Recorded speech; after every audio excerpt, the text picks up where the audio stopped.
Yo soy Raúl Saldívar y este es El Mundo en Perspectiva. El programa de hoy es La Gran Omisión. La Biblia dice que debemos ir a todas las etnias de la tierra y evangelizarlas. Y también la palabra de Dios nos dice que debemos hacer discípulos. Y es ahí donde está el problema. No estamos haciendo discípulos. Este programa tiene como objetivo hacer que la iglesia reflexione y el liderazgo de este continente pueda comprender la dimensión de este mandato. Predicar el evangelio sí, pero sobre todas las cosas, a hacer discípulos.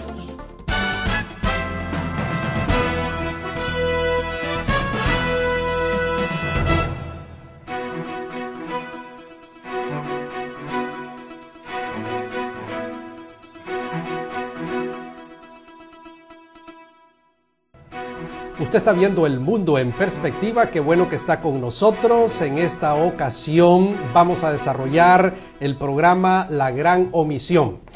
Para esta ocasión me acompaña Luis Gabriel César. Gary, qué gusto tenerte nuevamente en El Mundo en Perspectiva desde la Ciudad de México, y me acompaña desde Los Ángeles Hugo Melvin Aldana. Qué bueno tenerlos esta mañana aquí en El Mundo en Perspectiva. Muchísimas gracias, para mí un placer nuevamente estar en tu programa y dirigirnos a tantos hermanos que seguramente van a disfrutar de este gran tema que tenemos hoy. Extraordinario, hoy vamos a hablar acerca de la gran omisión. Claro. ¿Cómo es eso, Melvin, de la gran omisión? ¿De qué estamos hablando aquí entonces? Bueno, imagínense que el Señor nos dejó una gran comisión y estamos muy acostumbrados, creo, a escuchar la gran comisión con C, pero si le quitamos esa C, se convierte completamente en lo contrario. La gran omisión, olvidar el mandato expreso de nuestro Señor Jesucristo. Ok, entonces, ¿le quitamos la C o se la ponemos? ¿Cómo es eso, Gary? ¿Qué piensas tú? Dejémosela, porque Dejémosela. dice la palabra que si quitamos una letra podemos ser raídos del libro de la vida. Exactamente, y los cielos y la tierra pasarán, pero Así la es. palabra de Dios con todas las letras está ahí completa. Así es. Pero entonces, ¿por qué hablamos de la gran omisión? Yo creo que la iglesia a lo largo de los años, yo creo que ha postergado o ha olvidado la razón de su existencia. Cuando vamos a Mateo capítulo 28, yo veo ahí a Jesús en sus palabras finales llamadas la gran comisión. ¿Cuál es la tarea de la iglesia? Y es hacer discípulos. Entonces creo que lamentablemente la iglesia ha olvidado desde su liderazgo, las propias estructuras. Estamos más preocupados por otra cosa que en la transformación de individuos, cuando Dios nos llamó a eso. Es lo esencial en la vida cristiana, y obviamente cuando perdemos lo esencial, pues perdemos nuestra razón de ser como congregación. Y doctor Saldívar y Pastor Gary, es interesante el hecho de que en el Nuevo Testamento 279 veces se menciona la palabra discípulo y solo 3 veces la palabra cristiano, precisamente para referirse a los seguidores de Jesús. Y esto nos debe dar un gran mensaje. Entonces, que el Nuevo Testamento es un libro acerca de discípulos, escrito por discípulos y para discípulos. Ok, pero en América Latina, Gary, hay un delirio numerológico. Las iglesias solamente están hablando de crecer y están hablando de métodos por aquí, por allá. La gente está yendo en romería a las iglesias que están creciendo, pero yo no escucho la palabra discípulo. ¿Cómo entonces manejamos ese tema en un continente donde la gente habla de crecer pero no de discipulado, y por eso estamos hablando de la gran omisión? Claro, el problema yo creo es hasta de interpretación bíblica.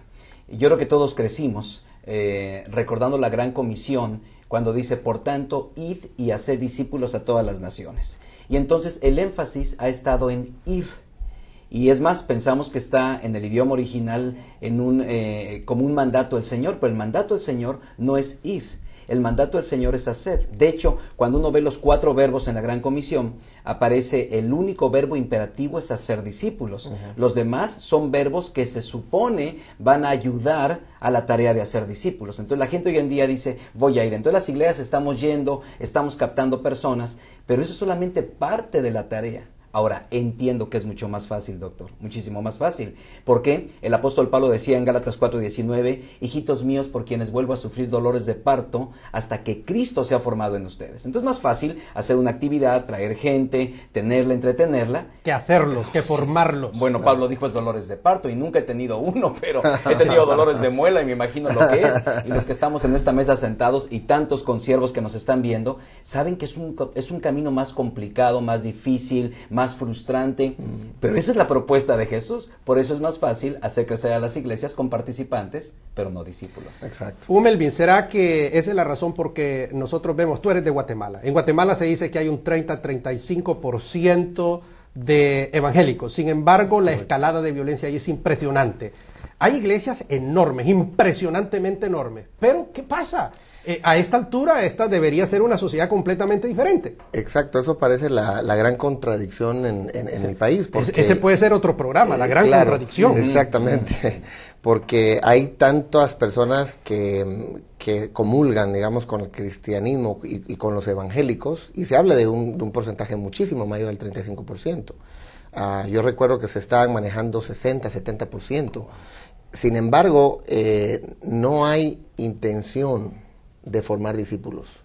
Nos hemos llevado, de alguna manera es como un espejismo, ¿no? El hecho de que los pastores, cuando empezamos una obra o empezamos el ministerio, estamos pensando en yo quiero tener una iglesia como la del pastor fulano o del sutano, y parece que esa es la meta, pero no es la meta ser discípulos. Cari, tú eres pastor de una iglesia de 3,000 personas. ¿Cómo se hace discípulos en una iglesia de 3,000? Y en tu visión 2030 son 30,000 personas para el año 2030. ¡Ostras! Mi hermano, yo no sé cómo haces con 3,000. ¿Cómo vas a hacer con 30,000?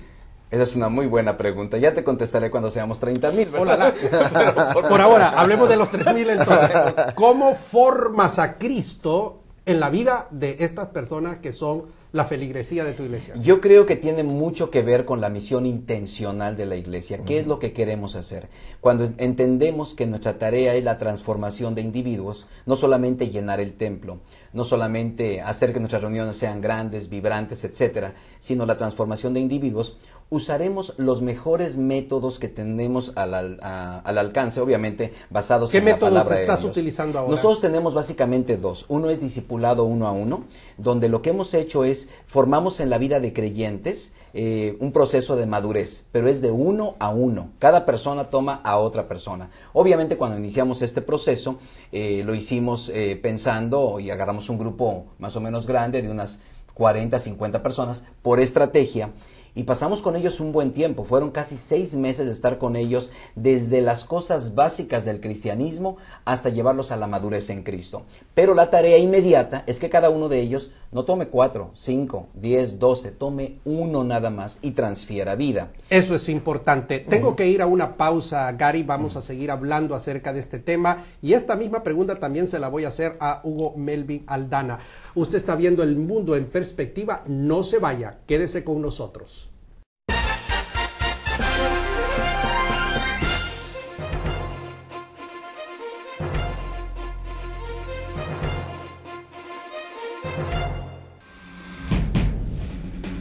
En un mundo de cambios y revoluciones tecnológicas, la educación se vuelve una necesidad imperativa.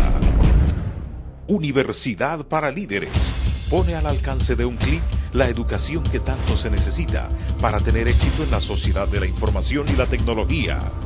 Si usted quiere avanzar en su carrera ministerial, visítenos en línea universidadparalíderes.com.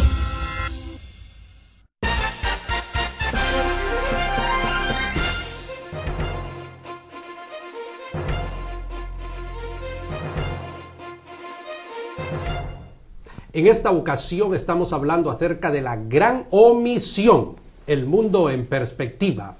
Gary, estábamos entonces dialogando acerca de este interesante tema. Tú dijiste algo interesante, transferir vida. El discipulado no es como en mi época decía Tim Marín de Dos Pingüe y lo ponían a uno ahí con una persona que le llamaban maestro de discipulado y empezaba con unos estudios, historias de aquella época, ¿no? Pero tú dijiste transferir vida. Eso es discipulado. ¿Cómo uno transfiere vida? Bueno, por eso es de 1 a 1, porque es mucho más fácil. Quizá uno como maestro, porque estamos aquí, nos hemos dedicado a la docencia, nos resulta mucho más emocionante tener un auditorio de 10, 20, 50, 500 personas enseñando la Biblia. Es mucho más atractivo que perder el tiempo con uno nada más. Entonces, pero la propuesta es esta, porque no solamente se limita a una clase, no solamente se limita a información, sino se extiende a formación del creyente, de tal manera que el discípulo, en este caso el discipulador, modela un estilo de vida. No solamente nos vemos una vez a la semana, apréndete la lección, ve los versículos bíblicos, no, sino que conviven mucho entre semana. Y entonces se ven en todos los ambientes, en el ambiente familiar, laboral, en el ambiente de oración, en el ministerio, y entonces la gente está pues haciendo lo que hizo Jesús. Finalmente no es nada nuevo hacer lo que hizo Jesús. La gente observa. Un día escuché que dicen que mucho de lo que decimos como discipuladores entra por un oído y sale por el otro, pero lo que vemos no tiene agujero atrás que se pueda ir por atrás del cerebro. Entonces lo que vemos se queda. Entonces eso para mí es transferencia de vida, cuando la persona está modelando actitudes, acciones, carácter, conducta, y obviamente basado en la palabra del Señor. Esto es un impacto más fuerte, toma más tiempo, pero obviamente trae mucho más éxito. Melvin, vamos a ver a Hugo Donis ahora, la entrevista, pero después nos vas a decir cómo haces tú para discipular a la gente que tú tienes en tu iglesia, una iglesia grande en la ciudad de Los Ángeles. Mientras tanto, vamos a esta entrevista, no se vaya, está viendo usted el mundo en perspectiva. Bueno, en mi experiencia descubrí que el programa de discipulado capacita a las personas para enfrentar las dificultades de la vida diaria. Tienen solidez y saben resolver sus asuntos de una manera diferente dentro del contexto bíblico. Usamos como manual principal la escritura, pero la llevamos a la vida práctica, no solamente conocimiento, sino la forma. Claro, yo no puedo transferir vida si no convivo con el ser humano, ¿verdad? Si yo no voy modelando el cristianismo, la fe en la persona. Es cierto, eso ha sido un desafío para muchos de nosotros, ya que tenemos el conocimiento, creemos lo que la Escritura dice, pero llevarlo a la práctica muchas veces es el conflicto. Ahora, nosotros creemos que no puede ser discipulador aquel que no ha sido discípulo antes. Correcto. ¿Ustedes cómo lo manejan? Bueno, yo creo lo mismo. De cierto, yo pasé por esa etapa. Alguien tuvo que entrenarme, prepararme.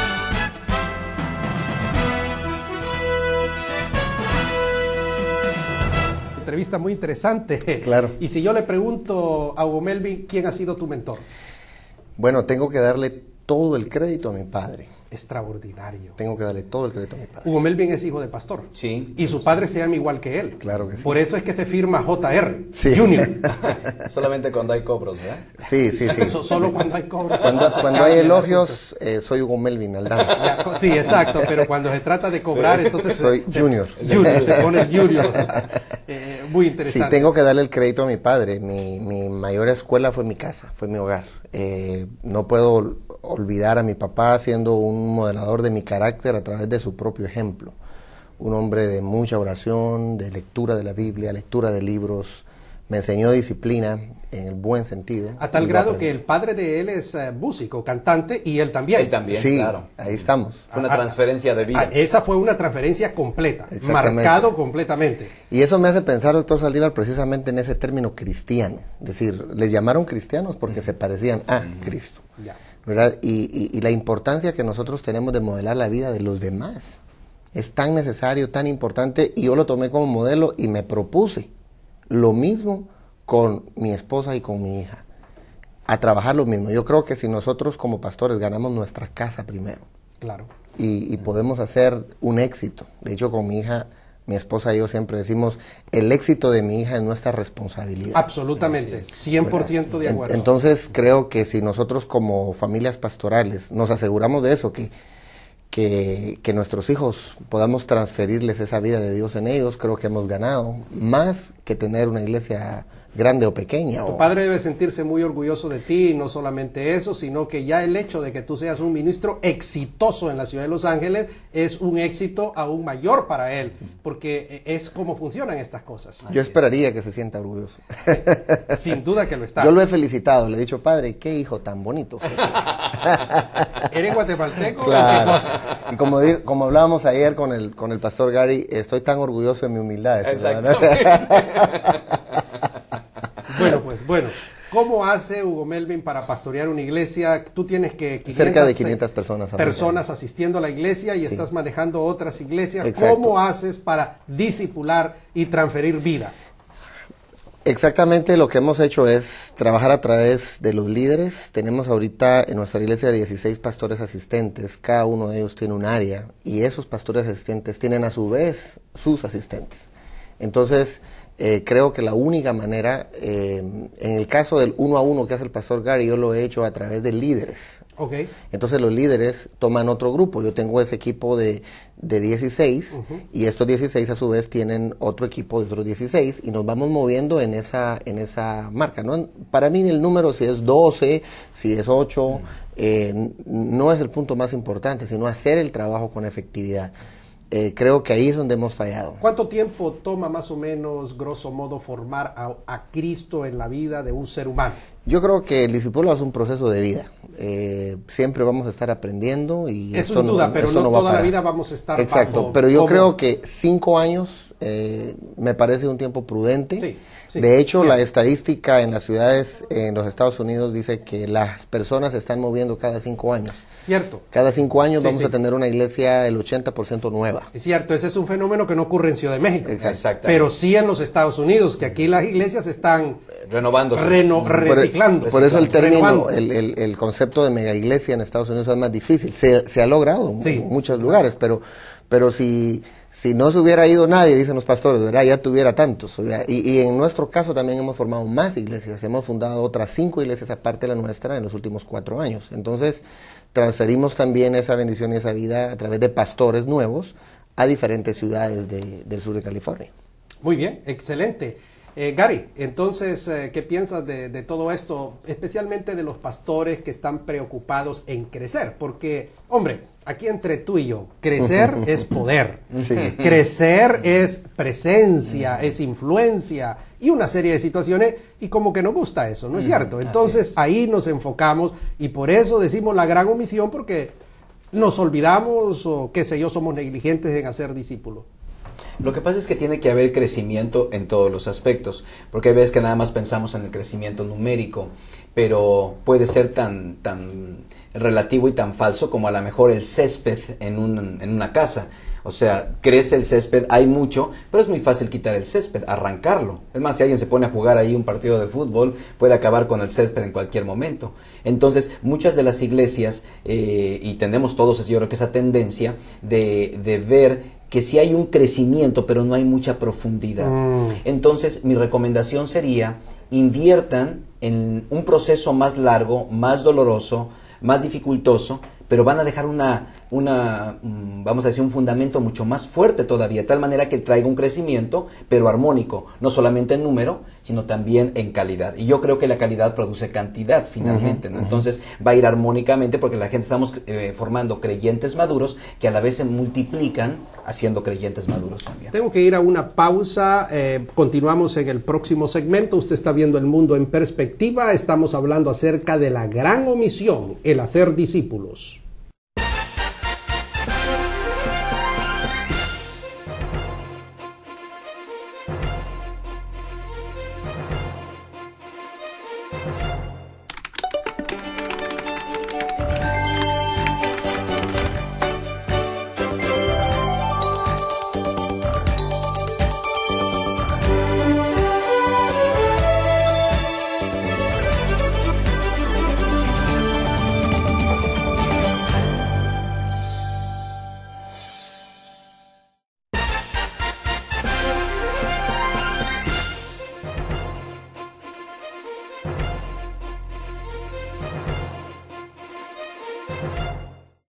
La gran omisión es el programa de hoy y estamos hablando acerca de la falencia que existe en la iglesia para hacer discípulos. Gary, estábamos hablando acerca de este tema. ¿Cuáles son las consecuencias directas que un pastor, que una organización no haga discípulos? ¿Cuáles son esas consecuencias, a tu criterio? Yo creo que una de ellas sería inestabilidad en el ministerio. Y la gente, el problema que tenemos hoy en día es que hay mucha inestabilidad. Yo le llamo como un infantilismo espiritual, no hay madurez. De hecho, hay una advertencia fuerte del escritor a los hebreos, ¿verdad? Cuando dice, debiendo ser ya maestros. Y yo creo que esto es un problema para muchos de nosotros. Y Pablo les dice, tuve que darles leche todavía. Exactamente. Vergüenza debería dar. Es una frustración. Pero si queremos evitar esta frustración, dediquémonos a la tarea de hacer discípulos. Nosotros mismos, creo que aún como pastores, aún de iglesias grandes, iglesias que están creciendo por la gracia del Señor, no podemos perder de vista que también seguimos siendo discípulos formando a otros. Eso no podemos, más que pastores, más que otra cosa, yo soy un discípulo de Cristo. O sea, finalmente en su esencia o en su sentido más simple, cada creyente ha sido llamado un discípulo de Cristo. Así que lo que yo animo a los pastores, aún de iglesias grandes o a aquellos que quieran iglesias grandes, nunca pierdan la perspectiva de formar vida en un grupo pequeño. Que transfieran vida a ellos, aunque la iglesia tenga 5,000, sigan transfiriendo vida, porque esto se va a multiplicar en los demás. Yo creo que este fue el plan de Jesús. Él tenía la idea de llegar y hacer discípulos a todas las naciones, y uno dice, pero ¿cómo? No tenemos templos suficientes, no tenemos instalaciones suficientes. No, era a través de la transferencia de vida, e insisto, es más problemático, es más complicado, es más doloroso, pero funciona a la larga muchísimo mejor. Creo que la tendencia que se ve en Estados Unidos particularmente es que las iglesias que no discipulan tienden a desaparecer. Las iglesias históricas, lo estamos viendo, cada vez más templos vacíos. Están en una arena movediza. Y no solamente pasa acá, pasa en Latinoamérica con las iglesias históricas, que no han hecho ese trabajo. Entonces, primero debemos entender que es desobediencia, porque Dios nos mandó a hacer discípulos. Entonces, no hacerlo es desobediencia. 2, estamos para desaparecer. Y la número 3, que es muy interesante, es que el discipulado garantiza el crecimiento, porque hacer lo contrario garantiza que no habrá crecimiento. No solamente habrá decrecimiento, habrá inestabilidad, pero en tiempo va a desaparecer. Cuando salen personajes como este señor que se hizo llamar Jesucristo, por ejemplo aquí en Estados Unidos, en Latinoamérica, muchos desertaron. Otros grupos salen, grupos sectarios, etcétera, salen por allí, y nuestra gente es la que se ve más afectada, y los pastores preocupados. Me acuerdo cuando salió el Código Da Vinci, se regaba como pólvora en todas partes, y la gente decía, ahora sí el cristianismo va a caer, porque se les cayó la carreta, y muchos se fueron, pero los verdaderamente discipulados no. Por eso se dice, podemos tener una iglesia llena de discípulos no discipulados, contradictorio, de pronto conversos no discipulados, pero suena así, ¿no?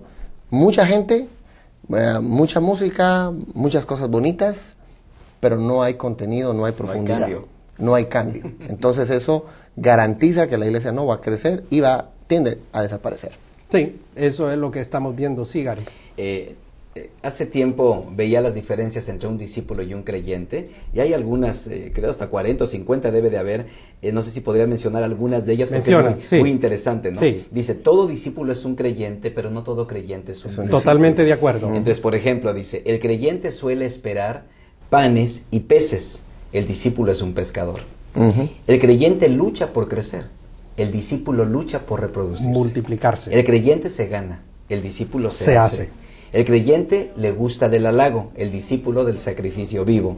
El creyente entrega parte de sus ganancias, el discípulo entrega la vida. El creyente puede caer en la rutina, el discípulo es revolucionario. El creyente busca que le animen, el discípulo procura animar. El creyente espera que le asignen tareas, el discípulo está listo para asumir responsabilidades. El creyente murmura y reclama, el discípulo obedece y se niega a sí mismo. Y uno más, el creyente suele ser condicionado por las circunstancias, el discípulo aprovecha las circunstancias para ejercer su fe. Extraordinario, te agrego uno. El creyente anda buscando un avivamiento espiritual y el discípulo es un avivamiento espiritual andante en sí mismo. Doctor, y hay algo interesante, encontramos ahí la pesca milagrosa. El Señor dijo, los haré pescadores de hombres. Nosotros podemos ser pescadores o podemos ser peces. El pescador pesca y el pez nada. Entonces, nada, puedes hacer nada en el reino. Y además hay muchos creyentes en las iglesias asistiendo, y Satanás es creyente, dice la Biblia. Claro, y tiembla. Cree y tiembla. Algunos se parecen, ¿no? Discípulo viene de una palabra griega que significa seguimiento, seguir a Jesús. Y dice el texto sagrado, el que quiera seguirme, no en pos como lo tradujo, el que quiera seguirme o el que quiera venir detrás de mí. no al lado de Jesús, no adelante de Jesús, sino atrás de Jesús, entonces niéguese a sí mismo. Esa es la esencia misma del discipulado. Estamos para terminar. Última palabra a los pastores de América Latina que han caído en esta negligencia de ser discípulos, Gary. Bueno, yo creo que aquí, a lo mejor los modelos que no tuvimos, doctor, yo creo que es parte del problema. A menudo, cuando hablábamos, ¿quién es su mentor? ¿Quién es su mentor? Yo creo que si preguntáramos a muchos de ellos, quizá se quedarían callados. Exacto. Porque uno dice, bueno, mi mentor, quizá algunos tenemos una variedad de mentores que han influido en nuestra vida, creo que todos los tenemos sin lugar a dudas. Claro. Pero esta falta de discipulado hay como un hueco y la gente dice, ok, yo voy a formarme en la vida de Melvin. ¿Pero cómo? Si nadie se tomó el tiempo para formarse en la mía. Entonces yo sería de la idea ir al Nuevo Testamento, buscar el modelo de Jesús y empezar a hacerlo. Eso es lo importante, empezar a hacerlo. Me voy a equivocar a lo mejor, pero voy a empezar. Vamos a leer la Biblia juntos, vamos a orar juntos, vamos a una caminata de oración, vamos a aprender textos de la Biblia. Quizá empezar, porque muchos como no tenemos el modelo, no sabemos cómo reproducirlo. Pero si lo empezamos a hacer, para Melvin va a ser mucho más fácil reproducirse en la vida de Raúl. Ahora sí voy a entender en qué consiste. Entonces, mi consejo sería eso, empezar. Claro. Pues muchísimas gracias, Hugo Melvin, Gary, por estar conmigo en el programa de hoy. Usted ha visto el mundo en perspectiva, amigo mío. No es una opción. No, la gran comisión es ir y predicar el evangelio y también hacer discípulos. No es si tú quieres o si lo quieres considerar. Es lo que la palabra de Dios dice y estamos comisionados para hacerlo. La gran comisión, no la gran omisión. El evangelista Raúl Saldívar inició su ministerio en Honduras en el año de 1981, predicando en cada provincia de su país. En el año 1997 trasladó su centro de operaciones a los Estados Unidos, específicamente a la ciudad de Chicago, donde estableció su sede principal. Existimos con el propósito de movilizar individuos a la evangelización del mundo no convertido y para desarrollar ministerios de educación, edificación y ayuda social en beneficio de la Iglesia.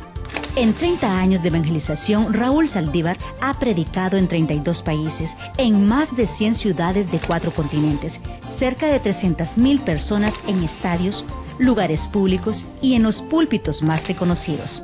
En el transcurso de estos años, han sido miles las personas que han hecho su confesión de fe. En nuestros eventos, usualmente se dictan conferencias para pastores y líderes, se tienen desayunos para hombres de negocios y empresarios, o se dictan conferencias en las universidades u otros centros de educación. Si usted quiere conocer la trayectoria completa del evangelista Raúl Saldívar, le invitamos a que visite nuestra página web, raulsaldívar.com.